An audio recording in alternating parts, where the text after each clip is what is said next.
Good morning. हम लोग पढ़ रहे हैं साना साना हाथ जोड़ी।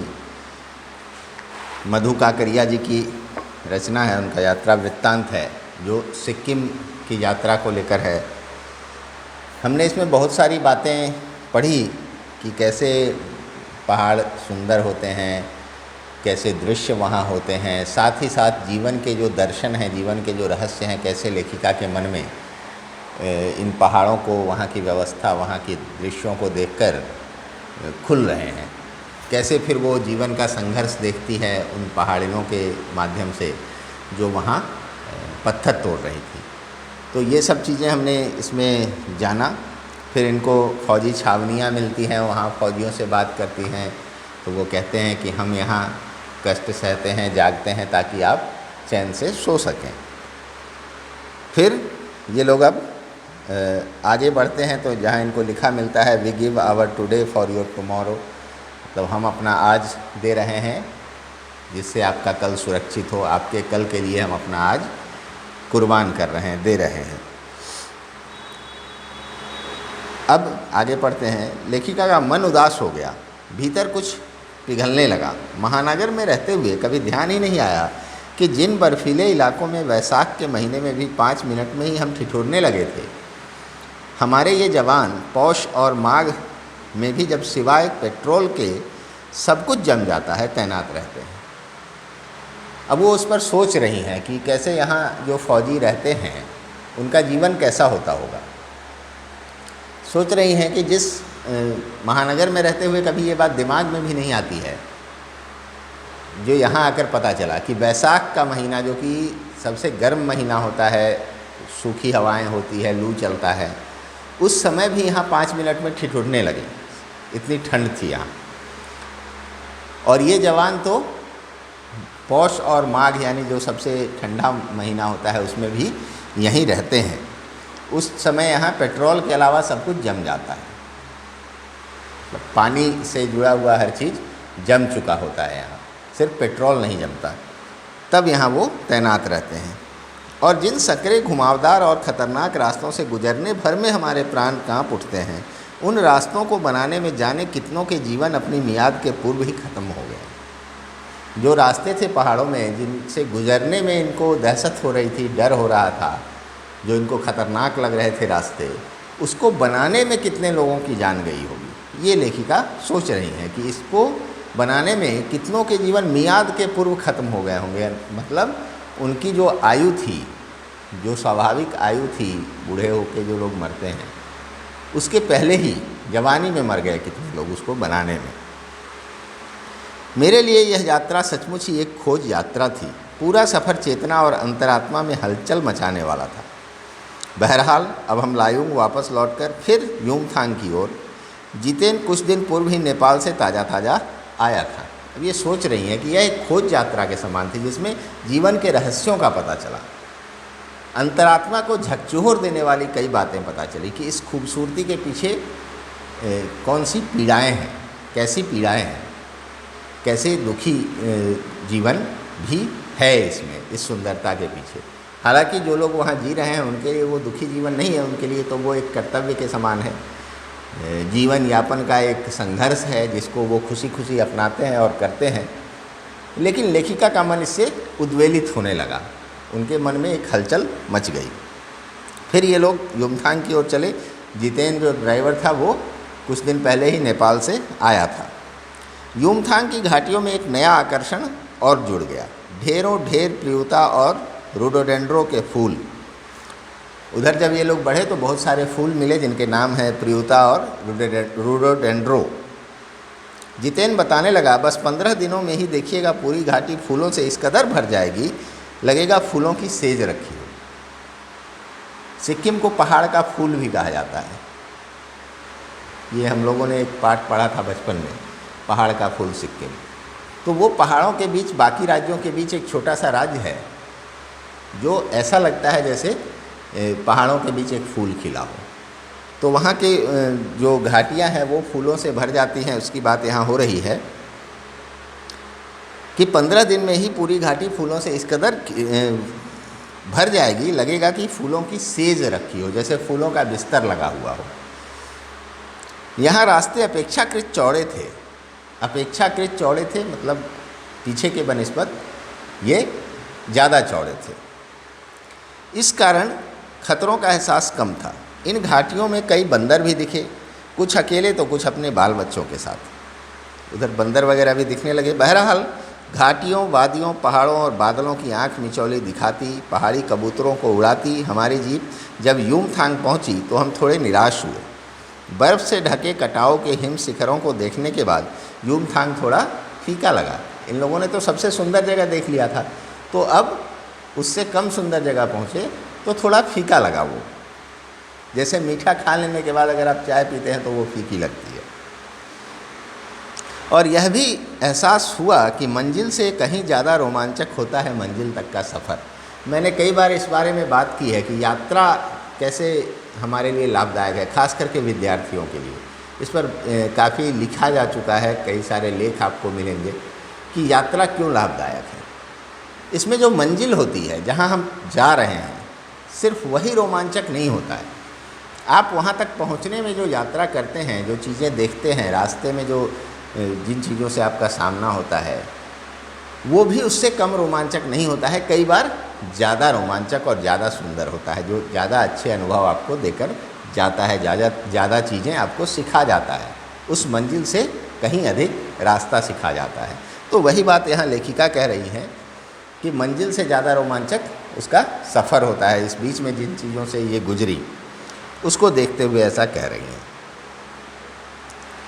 बहरहाल यूमथांग में चिप्स बेचती एक सिक्किमी युवती से मैंने पूछा, क्या तुम सिक्किमी हो? एक लड़की वहाँ चिप्स बेच रही थी, एक युवती। तो उससे पूछा कि क्या तुम सिक्किमी हो? तो उसने क्या जवाब दिया? नहीं, मैं इंडियन हूँ। उसने जवाब दिया कि मैं कोई अलग नहीं हूँ, मैं इंडियन हूँ। सुनकर बहुत अच्छा लगा। सिक्किम के लोग भारत में मिलकर बहुत खुश हैं। जब सिक्किम स्वतंत्र रजवाड़ा था तब टूरिस्ट उद्योग इतना फला फूला नहीं था। हर एक सिक्किमी भारतीय आबोहवा में इस कदर घुल मिल गया है कि लगता ही नहीं कि कभी सिक्किम भारत में नहीं था। सिक्किम एक अलग देश ही हुआ करता था, एक राजा का एक एरिया था, मतलब उसको राज कह लीजिए। तो वो भारत में उसका विलय हुआ था, जैसे जम्मू कश्मीर का हुआ। आज़ादी के समय तो आप जानते हैं 543 अलग अलग देश थे जिनके राजा हुआ करते थे, तो उन सब का भारत में विलय हुआ और सब मिला के भारत बना। सिक्किम बाद में जुड़ा, सिक्किम से पहले नहीं जुड़ा, बाद में जुड़ा। हैदराबाद भी बाद में जुड़ा, जूनागढ़ थोड़ा बाद में जुड़ा। तो सिक्किम शायद इन सब में सबसे बाद में ही जुड़ा था। तो अभी भी दिल्ली यूनिवर्सिटी वगैरह में जो नॉर्थ ईस्ट के बच्चे पढ़ते हैं तो उनको बहुत से लोग चाइनीज़ समझ लेते हैं या बोल देते हैं, अलग अलग तरह का नाम भी रख देते हैं, जो कि ठीक नहीं है। वो लोग इससे आहत होते हैं, उनको दुख होता है इससे। लेकिन लोगों, चूँकि उनकी आकृति थोड़ी अलग होती है, जो नाक नक्श होते हैं वो थोड़ा अलग होते हैं, तो वो तो कई जगह आदिवासियों का अलग होता है, नॉर्थ ईस्टर्न्स का अलग होता है, जो लंबे नाक वाले लोग हैं उनका अलग ही है, लद्दाख का अलग होता है। तो वो तो देश, भारत एक विविधताओं का देश है, विविधताओं से भरा हुआ देश है। तो उसने बड़ा अच्छा जवाब दिया कि नहीं, मैं इंडियन हूँ, मैं सिक्किमी कोई अलग नहीं हूँ, मैं इंडियन हूँ, भारतीय हूँ। जीप में बैठने के बाद बैठने को हुए कि एक पहाड़ी कुत्ते ने रास्ता काट दिया। मनी ने बताया, ये पहाड़ी कुत्ते हैं, भौंकते नहीं हैं, सिर्फ चांदनी रात में ही भौंकते हैं। एक पहाड़ी कुत्ता आगे से गुजरा तो उनकी जो सहेली थी मनी, उन्होंने कहा कि ये पहाड़ी कुत्ते हैं, ये भौंकते नहीं हैं, ये सिर्फ चांदनी रात में भौंकते हैं। क्या विस्मय और अविश्वास से मैं उसे सुनती रही। क्या समुद्र की तरह कुत्तों पर भी पूर्णिमा की चांदनी कामनाओं का ज्वार भाटा जगाती है? खैर, जैसे समुद्र में क्या होता है कि जब फुल मून होता है, जब पूर्णिमा होती है, तो उस दिन ज़्यादा ऊंची लहरें उठती हैं। तो उसी इससे तुलना करते हुए कह रहे हैं कि क्या समुद्र की तरह ही कुत्तों को भी चांदनी रात उद्वेलित करती है? जैसे समुद्र में ज्वार भाटा उठने लगता है, वैसे ही क्या कुत्तों को भी भौंकने का मन करता है उसी दिन? मतलब चांद से उनका कुछ लगाव है। लौटती यात्रा में जीप में भी जितेन हमें रकम रकम की जानकारियाँ देता रहा, तरह तरह की जानकारियाँ देता रहा। मैडम, यहाँ एक पत्थर है जिस पर गुरु नानक के फुटप्रिंट हैं। गुरु नानक देव जो सिखों के गुरु थे, उनके चरण चिन्ह हैं। कहते हैं यहाँ गुरु नानक की थाली से थोड़े चावल छिटक कर बाहर गिर गए थे, जिस जगह चावल छिटक कर गिरे थे वहाँ चावल की खेती होती है। ऐसी मान्यताएं बन जाती है कई तरह की। तो वही वो बता रहा है अलग अलग जगह के बारे में कि यहाँ गुरु नानक जी के फुटप्रिंट है और उनके थाली से जो चावल छिटक कर गिर गए थे उससे यहाँ चावल की खेती होने लगी। करीब 3-4 किलोमीटर बाद ही उसने फिर उंगली दिखाई। मैडम, इसे खेदुम कहते हैं। यह पूरा लगभग 1 किलोमीटर का एरिया है। यहाँ देवी देवताओं का निवास है। यहाँ जो गंदगी फैलाएगा वो मर जाएगा। फिर वो बताता है आगे कि ये जो जगह है यहाँ देवी देवताओं का निवास है। ऐसा माना जाता है कि यहाँ जो गंदगी फैलाएगा वो मर जाएगा, उसकी मृत्यु हो जाएगी। तुम लोग पहाड़ों पर गंदगी नहीं फैलाते? उसने जीभ निकालते हुए कहा, मतलब ऐसे नहीं, मतलब वो कोई गलत चीज़ हो इस तरह से जीभ निकालते हुए कहा, नहीं मैडम, पहाड़, नदी, झरने, हम इनकी पूजा करते हैं। इन्हें गंदा करेंगे तो हम मर जाएंगे। अब सोचिए कैसी भावना है वहाँ के लोगों में। और बाहर से जो टूरिस्ट जाते हैं वहाँ प्लास्टिक के बोतल, चिप्स के रैपर, जितनी गंदगी होती है छोड़ के आ जाते हैं। तो अगर आप कहीं घूमने जाएं तो ये हमेशा ध्यान रखें कि अगर आप कोई चीज़ इस्तेमाल करते हैं तो उसको उठा करके उपयुक्त डस्टबिन में रखें या एक थैली में रख लीजिए, जहाँ डस्टबिन मिले वहाँ डालिए। पहाड़ पर छोड़ के मत आइए। किसी भी बढ़िया जगह जहाँ आप घूमने जाते हैं उसको गंदा कभी मत कीजिए। जो आप इस्तेमाल करते हैं उस चीज़ को उठाकर या तो डस्टबिन में रखिए वहाँ अगर है तो, नहीं तो उसको उठा करके ले आइए, जहाँ डस्टबिन मिले वहाँ रखिए। ये चीज़ें ध्यान रखना बहुत ज़रूरी है। इसी तरह से समुद्र तट को लोग गंदा कर देते हैं। वहाँ बैठकर बहुत सारे लोग चीज़ें खाते हैं, पीते हैं, शराब वगैरह भी पीते हैं, वो सब बोतल वहीं छोड़ के चले आते हैं। तो ये बहुत ही गलत है। प्लास्टिक का कचरा बहुत ज़्यादा फैला देते हैं। तो बाकी जो समाज सेवी लोग हैं, वो बहुत सारे सोशल वर्कर ऐसे हैं जो इस पर काम करते हैं। वो खींच के उसमें से निकालते हैं गंदी चीज़ें और जो सी बीच है उसको साफ़ करते हैं। इसी तरह से पहाड़ों में भी बहुत से लोग काम करते हैं। लेकिन इसकी ज़रूरत तब पड़ती है जब हम वहाँ गंदगी फैलाकर आ जाते हैं। अगर हम वहाँ गंदगी न फैलाएं तो दूसरे लोगों को ऐसा काम नहीं करना पड़ेगा, वो किसी और काम में लगेंगे। तो ये ज़रूर ध्यान रखना चाहिए। तो लेखिका कहती हैं तभी गैंगटॉक इतना सुंदर है। गैंगटॉक नहीं मैडम, गंतोक कहिए। इसका असली नाम गंतोक है। गंतोक का मतलब है पहाड़। अब एक और वहाँ के बारे में आपको बताता हूँ मैं। एक मान्यता, जैसे देवी देवताओं की बात हुई, तो मैं जब गया था गैंगटॉक, तो वहाँ जो फौजी रहते हैं उनके बीच एक मान्यता है कि वहाँ से नथुला दर्रा, नथुला पास है चाइना बॉर्डर पर, तो जाने के बीच में एक छोटा सा मंदिर जैसा बना हुआ है। उसका नाम है हरभजन बाबा मंदिर। तो हरभजन सिंह एक फ़ौजी थे जिनकी वहाँ किसी लैंडस्लाइड में या किसी चीज़ में उनकी मृत्यु हो गई, या ऐसा माना जाता है कि वो मरे नहीं, वो जिंदा ही हैं, मतलब उनकी आत्मा वहाँ रहती है। तो मान्यता इतनी गहरी है कि वहाँ जो फौजी छावनी है वो लोग हर दिन उनकी वर्दी वगैरह, अब वो कर्नल हो गए थे जब मैं गया था, तब उनका रैंक भी बढ़ता है उनका, उनको छुट्टी भी मिलती है हर साल, उनके लिए लोग वहाँ पर नियुक्त हैं। तो उनकी वर्दी वगैरह प्रेस करके वहाँ टांगी जाती है और ऐसा माना जाता है कि वो वर्दी शाम को तुड़ी मुड़ी मिलती है, मतलब जैसे किसी ने पहना हो। और जितनी भी गाड़ियाँ फ़ौजियों की वहाँ से गुजरती है सब वहाँ सैल्यूट करके ही निकलते हैं। ऐसा माना जाता है कि बिना सैल्यूट किए निकलने से एक्सीडेंट हो जाएगा। तो ऐसी मान्यताएं पहाड़ों में आपको बहुत जगह मिलेंगी। सियाचिन में भी एक मंदिर है जहाँ बिना रिपोर्ट किए हुए कोई पेट्रोलिंग पर नहीं जाता और पेट्रोलिंग से वापस आकर के फिर वहाँ रिपोर्ट देता है उस मंदिर में घंटा बजा के कि हमने ये जगह पर पेट्रोलिंग किया। तो ऐसी मान्यताएं सिक्किम में एक हरभजन बाबा के रूप में भी है जो कि सब लोग मानते हैं वहाँ। तो ये सब चीज़ें जीवन का एक अंग है, ये बन जाती हैं और उसके सहारे लोग चलते रहते हैं। मैं कुछ पूछती कि वह फिर चालू हो गया, मैडम युमथांग भी पहले टूरिस्ट स्पॉट नहीं था। यह तो सिक्किम जब भारत में मिला उसके भी कई वर्षों बाद भारतीय आर्मी के कप्तान शेखर दत्ता के दिमाग में आया कि यहाँ सिर्फ फौजियों को रखकर क्या होगा, घाटियों के बीच रास्ते निकालकर इसे टूरिस्ट स्पॉट बनाया जा सकता है। आप देखिए अभी भी रास्ते बन रहे हैं, पहले नहीं था।